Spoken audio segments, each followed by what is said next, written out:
Good evening, friends. In today's class, 8th standard English pertaining to term 3 in unit 10, which comes under competency level 2.5, we have been given the topic inverted commas in activity 6. Let me show you where it is in our textbook. நம்மளுடைய புத்தகத்தில் 3ஆம் டேர்முக்கு சம்பந்தமான ஒரு topic தான் inverted gamma. இது unit 10ல் கொடுக்கப்பட்டுள்ளது. Activity 6. இதை நான் டெக்ஸ்ட்புக்கில் எங்கு இருக்கிறது என்று நான் காமிக்கிறேன். பிறகு அதற்கான சிறிய எக்ஸ்பிளனேஷன், பின்தொடர்ந்து உதாரணங்கள், டெக்ஸ்ட்புக்கில் கேட்கப்பட்ட கேள்விக்கு ஒரு பதில், அதையும் பார்ப்போம்.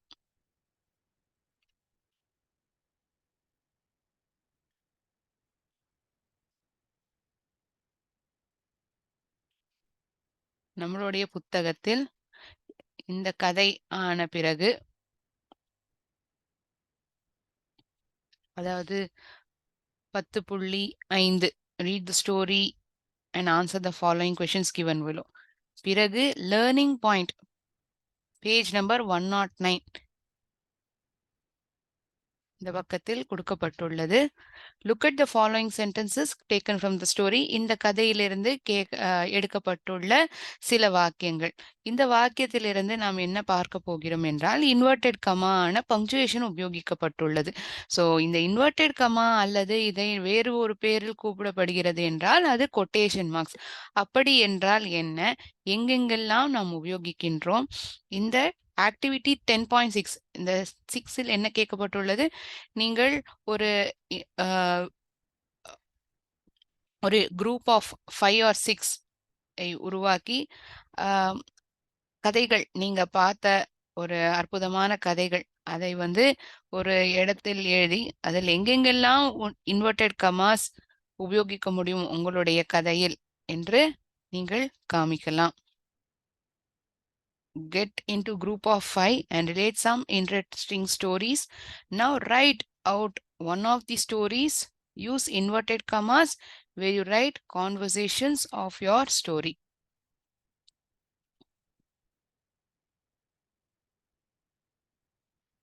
Activity 6, inverted commas.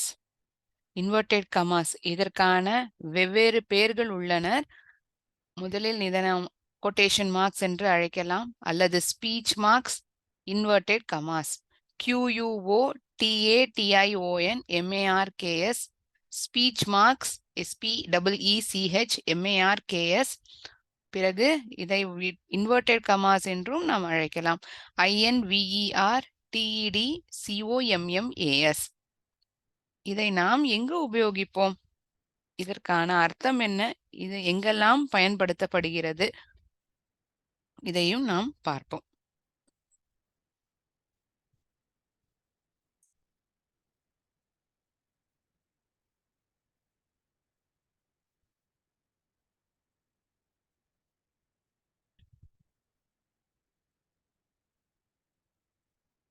முதலில் இந்த இன்வெர்டட் கமாஸ் எப்படி என்றால் என்ன? They are punctuation marks. PUNC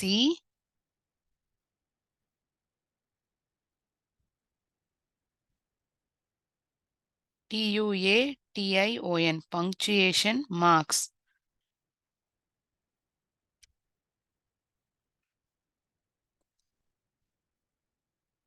It is used to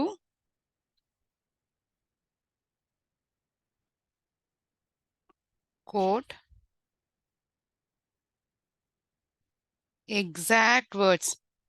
பேசும் நபர் என்ன வார்த்தைகளை உபயோகிக்கிறாரோ, அதாவது அச்சு அசல் மாறாமல் அந்த பேசும் நபர் என்ன வார்த்தைகளை உபயோகிக்கின்றாரோ அந்த பேசும் வார்த்தைகள் இன்வெர்டட் கமாவில் எழுதப்பட்டு இருக்கும்.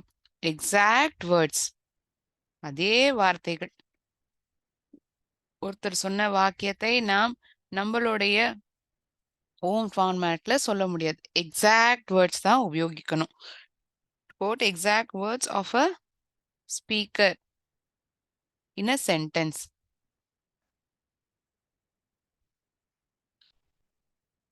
ஒருவேளை என்னுடைய நண்பரிடம் நான் கூறுகிறேன், எனக்கு ஒரு கிளாஸ் தண்ணி கொண்டு வா.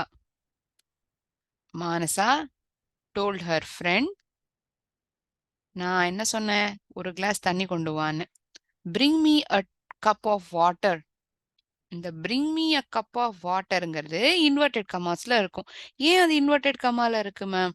நான் என்ன சொல்றேனோ அந்த வார்த்தைகள தான் எழுதப்பட்டு இருக்கு, சொல்லப்படுறது. அதனால அந்த சொல்லப்பட்ட அதே வார்த்தைகள் உபயோகிப்பதனால் அந்த வாக்கியத்தை நாம் இன்வெர்டட் கமாக்குள் எழுத வேண்டும்.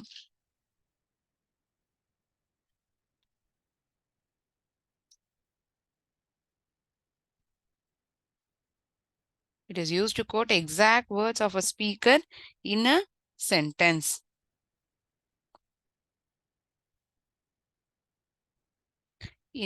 இந்த சிம்பல் எப்படி எழுதப்பட்டிருக்கும் என்றால், நம்ம ஆங்கிலத்தில் 6 எழுதுவோம் இல்லையா? அதை எழுதும் போல் எழுதி இந்த சர்க்கிளை நாம் கலர் செய்ய வேண்டும். பிறகு இது ஆரம்பிக்கும் பொழுது எழுத வேண்டும். அதாவது அந்த வாக்கியமானது என்ன நான் கூறுகின்றேனோ அதை எழுதுவதற்கு முன்பாக இந்த இன்வெர்டட் கமாஸ் ஆனது உபயோகிக்கப்பட்டிருக்கும். பிறகு இந்த வாக்கியமானது எழுதியிருக்கும். இந்த வாக்கிய இறுதியில் முற்றுப்புள்ளியை வைத்த பிறகு இந்த இன்வெர்டட் கமாவை க்ளோஸ் செய்ய வேண்டும்.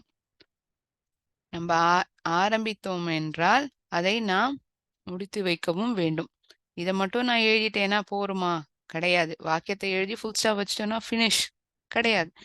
இந்த ஆரம்பத்துல கொட்டேஷன் மார்க் நான் உபயோகிச்சேன்னா முடிவடைகிற இடத்துலையும் நான் இந்த கொட்டேஷன் மார்க்கை உபயோகிச்சிருக்கணும். முற்றுப்புள்ளி வைத்ததுக்கு அப்புறம் இந்த கொட்டேஷன் மார்க் ஆனது உபயோகித்திருக்க வேண்டும்.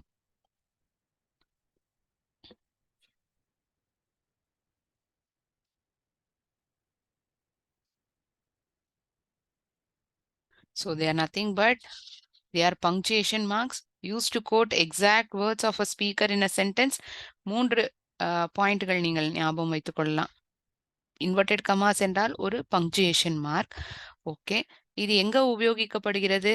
பேசும் நபர் அதே வார்த்தைகளை நாம் எழுத்தின் மூலியமாக வெளிப்படுத்தும் பொழுது அதை அந்த வாக்கியத்தை இன்வெர்டட் கமாவுக்குள் எழுத வேண்டும்.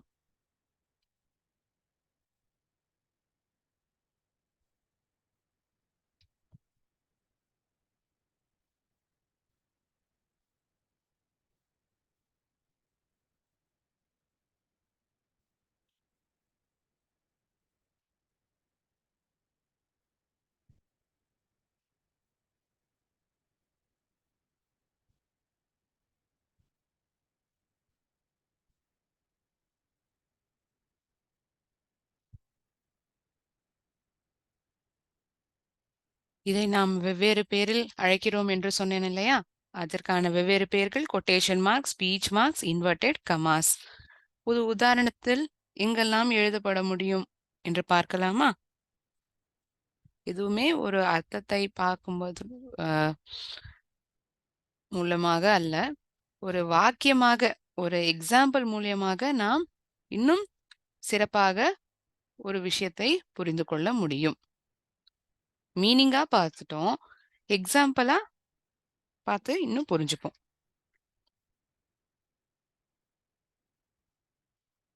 Open inverted Khamas.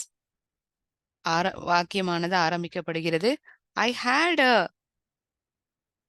எனக்கு ஒரு பயங்கரமான பயமுடுத்தும் அளவுக்கு ஒரு கனவு வந்தது. I hate a scary dream. என்னை பயமுடுத்தும் அளவிற்கான கனவை நான் கண்டேன்.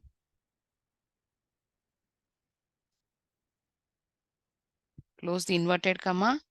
You are leaving a pause. ஒரு இடைவெளி கொடுக்கிறோம். பிறகு வாக்கியமானது எழுதப்படுகிறது. Said my brother to his friend. என்னுடைய அண்ணா, என்னுடைய சகோதரர் அவருடைய நண்பரிடம் இதை கூறினார். என்ன சொன்னார்? ஐ ஹேட் அ ஸ்கேரி ட்ரீம். எனக்கு ஒரு கெட்ட கனவு வந்தது. சோ அவன் தானே சொல்றான் அந்த வார்த்தைய. என்னுடைய சகோதரர் தான் இந்த வாக்கியத்தை கூறுகின்றார். அதாவது அவருக்கு ரொம்ப பயங்கரமான கனவு வந்தது என்று. எனக்கு ஒரு பயங்கரமான கனவு வந்தது. யார் சொல்கிறார்? என்னுடைய சகோதரர். அதனால் எக்ஸாக்ட் வேர்ட்ஸ் உபயோகிப்ப காரணத்தினால் இன்வெர்டட் கமாவிற்குள் எழுதப்பட வேண்டும். Set my brother to his friend. யார் யார்கிட்ட சொல்றா? என்னுடைய சகோதரர் அவருடைய நண்பரிடம் கூறுகின்றார். என்ன கூறுகின்றார்? இந்த கொட்டேஷன் மார்க்குள்ள I hate a scary dream அப்படி என்று கூறுகின்றார்.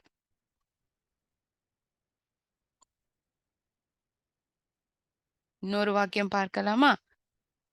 நிஷா செட். நிஷா கூறினாள். என்ன கூறினாள்? அது ஒரு இடைவெளி விட்டு, அதாவது கமா உபயோகிக்க வேண்டும். பிறகு இன்வெர்டட் கமாவிற்குள் ஐ am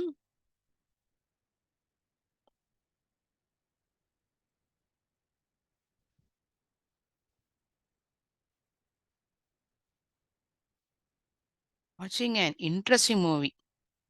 நான் ஒரு அற்புதமான ஒரு படத்தை, இன்ட்ரெஸ்டிங்கா இருக்கிற ஒரு படத்தை நான் பார்த்துட்டு இருக்கேன். ஐ எம் வாட்சிங் அன் இன்ட்ரெஸ்டிங் மூவி.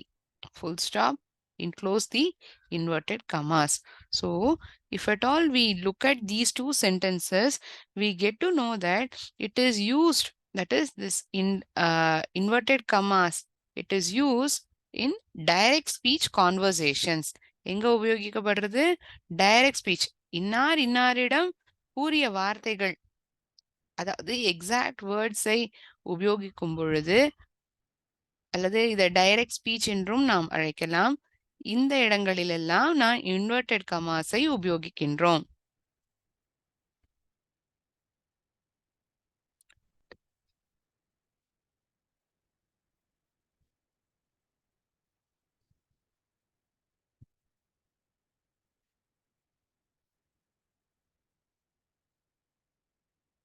இது டைரக்ட் ஸ்பீச்ல மட்டும்தான் உபயோகிக்கப்படுறதா மேம்? கிடையாது. ஒரு டைட்டில், ஒரு புத்தகத்தின் டைட்டில், அதை எழுதும்பொழுதும் எழுதலாம்.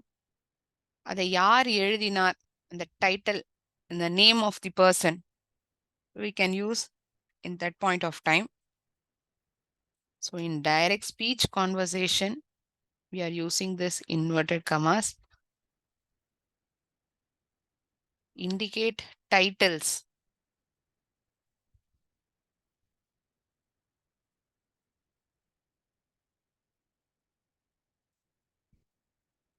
Names.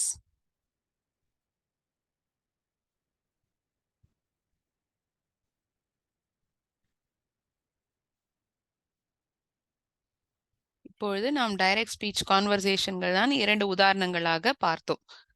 இண்டிகேட் டைட்டில்ஸ், இதுக்கான உதாரணம் பார்க்கலாமா?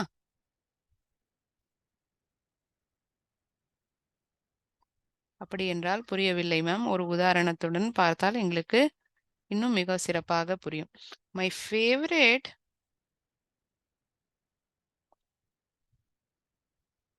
போயம், எனக்கு மிக பிடித்தமான கவிதை. My favourite poem is the hymn of a fat.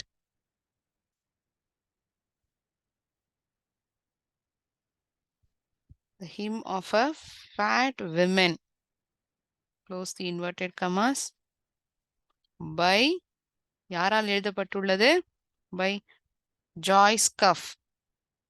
Joyce கஃபால் எழுதப்பட்ட the hymn of a fat women என்பதுதான் எனக்கு பிடித்தமான ஒரு போயம். Joyce HUF.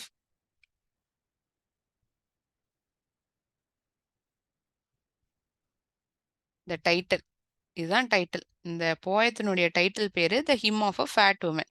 ஸோ இந்த டைட்டிலை எழுதும் பொழுது நாம் இன்வெர்டட் கமாவிற்குள் எழுதுகின்றோம்.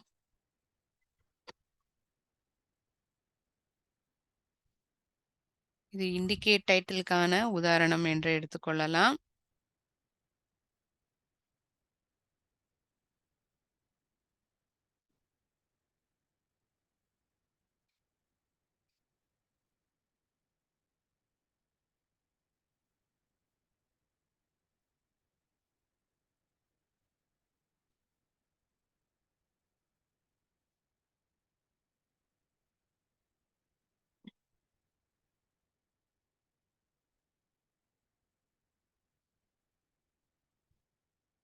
டைரக்ட் ஸ்பீச்சுக்கான இன்னொரு உதாரணம் பார்க்க வேண்டும் என்றால், அதாவது இன்வெர்டட் கமாவானது டைரக்ட் ஸ்பீச் கான்வர்சேஷன்கள் பொழுது எழுதப்படுகின்றது.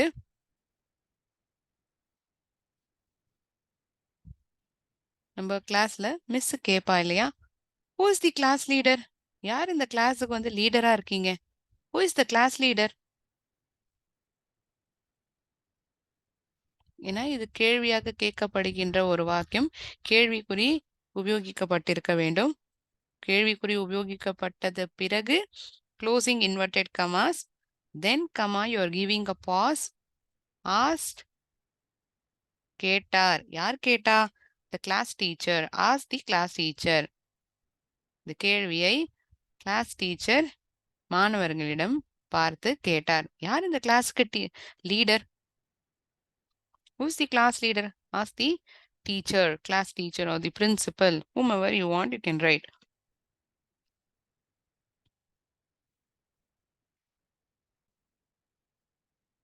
To indicate titles, I'm using this inverted commas.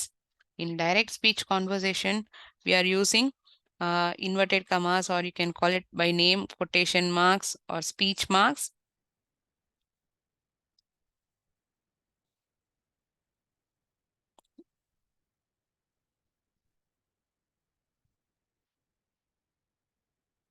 So when someone says to another person the exact words which is being used, அதே வார்த்தைகள் அவர் உபயோகிக்கும் பொழுது அது இன்வெர்டட் கமாவிற்குள் எழுதப்பட்டிருக்கும். ஸோ நாம் முக்கியமாக ஞாபகம் வைத்துக் கொள்ள வேண்டிய விஷயம், இன்வெர்டட் கமா உபயோகிக்கும் பொழுது ஸ்டார் மார்க்கில் எழுதுகிறேன். You need to use inverted comma. When you open, you need to close. Open and close the quotation marks.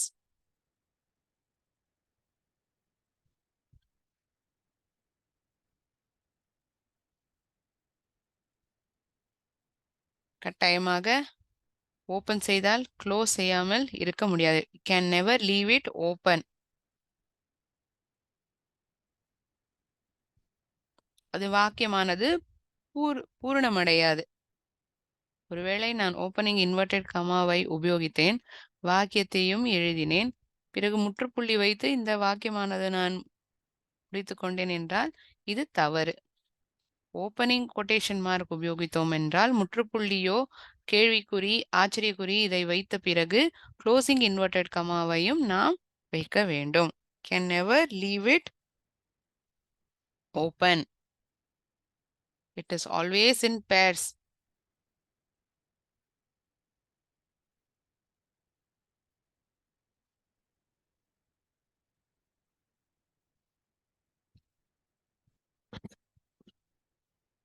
Always use in pairs. ஜோடியாக தான் நாம் இதை உபயோகிக்க வேண்டும்.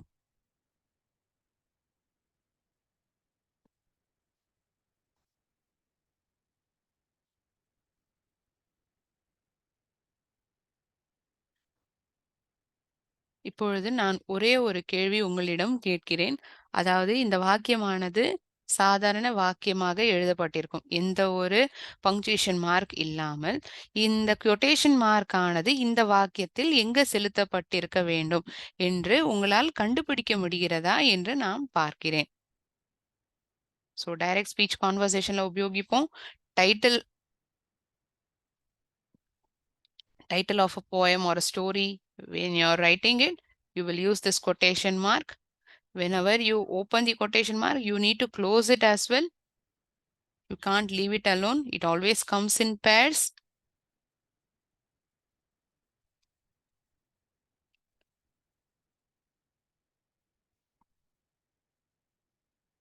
எந்த ஒரு பங்க்சுவேஷன் மார்க் இல்லாமல் நான் இந்த வாக்கியத்தை எழுதுகின்றேன். உங்களால் சிந்தித்து எந்த இடத்தில் இந்த பங்க்சுவேஷன் மார்க்கான இன்வெர்டட் கமா உபயோகிக்க முடிகிறது என்று எழுத முடிகிறதா என்று நாம் பார்க்கலாம். Nisha said, I feel very excited.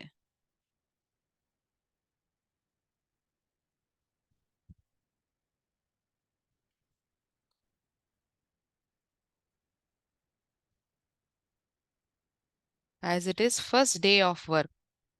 இது என்னுடைய வேலை அலுவலகத்தில் நான் பார்க்கும் முதல் நாள் வேலை என்பதால் நான் ரொம்ப சந்தோஷமாகவும், ஆச்சரியத்துடன் நான் இருக்கிறேன்.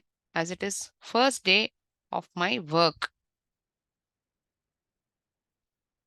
நான் எந்த ஒரு பங்க்சுவேஷன் மார்க்கும் இந்த இடத்தில் நான் எழுதவில்லை.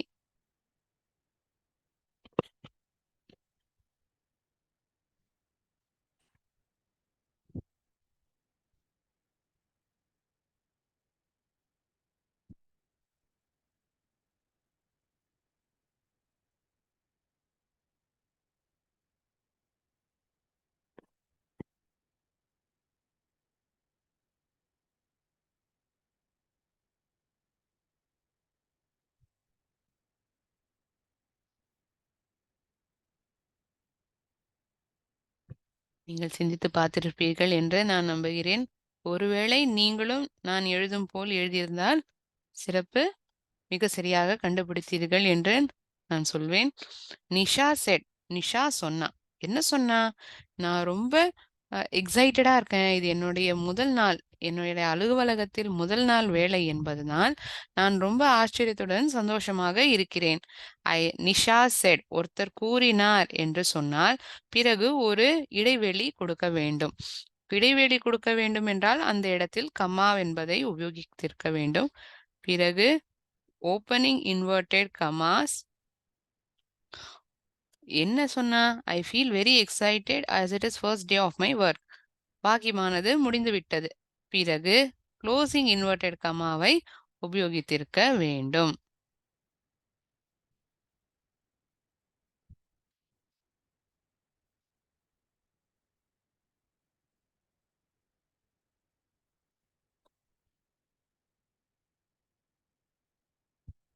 ஒரு இடைவெளி கொடுக்கிறோம் என்றால் அந்த இடத்தில் கமா உபயோகிக்க வேண்டும். என்ன வார்த்தையானது எக்ஸாக்ட் வேர்ட்ஸ், அதாவது ஆங்கிலத்தில் எக்ஸாக்ட் வேர்ட்ஸ், இந்த பேசும் நபர் என்ன வார்த்தைகளை உபயோகிக்கின்றாரோ அதை உபயோகித்தால் அந்த இடத்தில் ஓப்பனிங் இன்வெர்டட் கமாஸ், பிறகு வாக்கிய இறுதியில் க்ளோசிங் இன்வெர்டட் கமாஸை உபயோகித்திருக்க வேண்டும். நான் இப்பொழுது ஒரு சிறு கதை எடுத்திருக்கிறேன். அந்த கதையில் எங்கெல்லாம் இன்வெர்டட் கமாஸ் அல்லது கொட்டேஷன் மார்க் உபயோகித்திருக்கிறார்கள் என்று நாம் பார்க்கலாமா? இந்த கதையை பார்க்கும் பொழுது இந்த ஆக்டிவிட்டி ஆனது கொடுக்கப்பட்டிருக்கிறது இல்லையா? நம்மளுடைய புத்தகத்தில். இதை பார்த்து உங்களுக்கும் ஒரு ஐடியா கிடைக்கும். த அக்லி டக்லிங். இதுதான் இந்த புத்தகத்தினுடைய பெயர். ஒரு சிறுகதை. குழந்தைகள் படிக்கும் ஒரு சிறுகதை புத்தகம். The beauty comes with time. It is not the external beauty that matters. It is the beauty within us. The poor little duckling wept big tears. பெருசா அழுதுதான் அந்த வாத்து. He did behind a large lotus I'm so sorry. He hid behind a large lotus flower in the middle of the pond where no one could see him. அந்த வாத்தானது ஒளிந்து கொண்டதாம். அதாவது இந்த grey நிறத்தில் இருக்கக்கூடிய இந்த வாத்து தான் அழகாக இல்லை என்று நினைத்துக்கொண்டு அந்த தாமரை பூவிற்கு பின்னாடி ஒளிந்து கொண்டதாம். ஏனென்றால் அதற்கு என்ன எண்ணம் தோன்றுகிறது? இந்த மீதமுள்ள சின்ன சின்ன வாத்துகள் இதெல்லாம் ரொம்ப அழகாக இருக்கிறது. நான் தான் அழகாக இருக்கவில்லை என்று எண்ணம் அதற்குள் வருகின்றது. அதனால் அது என்ன சொல்லுகிறது? But his naughty brothers always found him and teased him. இந்த நாட்டி பிரதர்ஸ், இந்த குறும்புத்தனமான சகோதரர்கள், இந்த அக்லி டக்லிங்கிறது இந்த சோகமா இருக்கக்கூடிய இந்த கிரே டக், இதோடைய சகோதரர்கள் தான் இந்த எல்லோல இருக்கிற மீதமுள்ள டக்ஸ், வாத்துகள். அந்த வாத்துகள் எல்லாம் இந்த வாத்தை பார்த்து கூறுகின்றது. என்ன கூறுகிறது என்பது இன்வெர்டட் கமாவில் எழுதப்பட்டுள்ளது. நீங்கள் கவனித்தால் ugly duckling, ugly duckling they would called out. எப்படின்னு கூப்பிடும்? ரொம்ப அசிங்கமா இருக்க வாத்து, நீ ரொம்ப அசிங்கமா இருக்க அப்படின்னு சொல்லி அழைக்குமா. So what is the exact word used by the other little ducks? Ugly duckling. Ugly duckling was the words which was told by the remaining ducks. பிறகு இந்த கதை முடிவில் நாம் பார்க்கும் பொழுது, that evening little children came to the pond to feed bread crumbs to the birds. அந்த மாலை நேரத்தில் இந்த சின்ன சின்ன குழந்தைகள் எல்லாம் அந்த குளத்துக்கு வந்தது. சிறு சிறு பிரெட் துண்டுகள் அந்த பறவைக்கு கொடுக்கதற்காக. Look, there's a new swan. இங்க பாரு, புது ஸ்வான், ஒரு அன்னப்பட்சி வந்திருக்கு. எவ்ளோ அழகா இருக்கு. இங்க பாரு, ஒரு புது அன்னப்பட்சி. எவ்ளோ அழகா இருக்கு. இந்த கொடுக்கப்பட்டுள்ள வாக்கியம் ஒரு ஆச்சரியத்துடன் வெளிப்படுத்தப்படுகிறது. அந்த குழந்தை என்ன சொல்றதோ அந்த வாக்கியமானது எக்ஸாக்ட் வேர்ட்ஸில் எழுதப்பட்டுள்ளது. அதனால் இன்வெர்டட் கமாஸில் எழுதப்பட்டிருக்கிறது. They cried out excitedly and ran towards the little duckling to feed him. Trying to hide his face, the little duckling turned his face away and looked down. As he looked into the water, a beautiful white swan stared back at him. He had grown into a swan. இது வேற எந்த பறவையும் அல்ல. இந்த அந்த ugly duckling இருந்தது இல்லையா? So it turned its face away and looked down. கீழே நீரை பார்த்த பொழுது தான் ஒரு அழகான பறவையாக வந்திருக்கிறது, வளர்ந்திருக்கிறது என்று பார்த்தார்கள். மீதமுள்ள பறவைகள் எல்லாம், மீதமுள்ள வாத்துகள் எல்லாம். He had grown into a swan.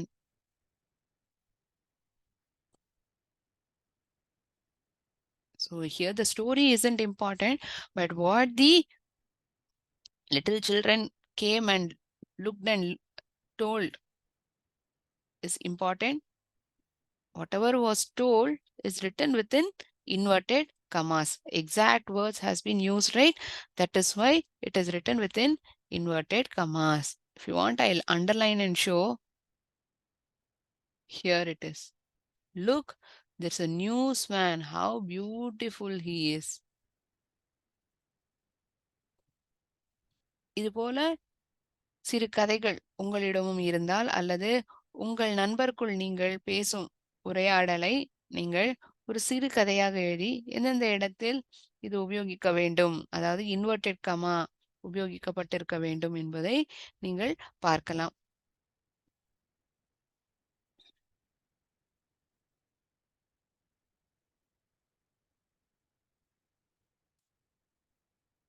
So inverted Khamas topic ஒரு சிறு வீடியோவாக நான் இங்கு பதித்திருக்கிறேன். உங்களுக்கு புரிந்திருக்கும் என்று நான் நம்புகிறேன். இத்துடன் நான் இன்றைய கிளாஸை முடித்துக் கொள்கிறேன். நன்றி, வணக்கம்.